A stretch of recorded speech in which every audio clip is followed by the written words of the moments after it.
ശബരിമല സ്വർണ്ണ കവർച്ചയിൽ സർക്കാരിനെതിരെ വിമർശനവുമായി കോൺഗ്രസ് നേതാവ് രമേശ് ചെന്നിത്തല. ഇത്രയും ഗൗരവമായ കാര്യങ്ങൾ മന്ത്രി അറിയാതെ ശബരിമലയിൽ സംഭവിക്കില്ലെന്ന് ചെന്നിത്തല പറഞ്ഞു.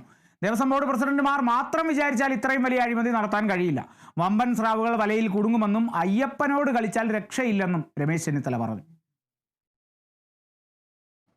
മന്ത്രി കടകംപള്ളി സുരേന്ദ്രൻ ദേവസ്വത്തിന്റെ ചുമതല വഹിച്ചപ്പോഴാണല്ലോ ഇതൊക്കെ നടന്നത്. ഞാൻ ചോദിക്കട്ടെ, ഒരു മന്ത്രി അറിയാതെ ഇത്രയും പ്രധാനപ്പെട്ട കാര്യങ്ങൾ ശബരിമലയിൽ ഉണ്ടായി എന്ന് ആര് വിശ്വസിക്കും? ആർക്കാണ് വിശ്വസിക്കാൻ കഴിയുന്നത്? രണ്ട് ദേവസ്വം ബോർഡ് പ്രസിഡന്റുമാരും മാത്രം വിചാരിച്ചാൽ ഇത്രയും വലിയ ഒരു സ്വർണ്ണക്കൊള്ള അവിടെ നടത്താൻ കഴിയുമോ? കഴിയില്ല. ഇപ്പം മന്ത്രി കടകംപള്ളി സുരേന്ദ്രനെ ചോദ്യം ചെയ്തു 2 മണിക്കൂർ, മുൻ ദേവസ്വം ബോർഡ് പ്രസിഡന്റിനെ ചോദ്യം ചെയ്തു. ഇതുകൊണ്ടൊന്നും അവസാനിക്കില്ല.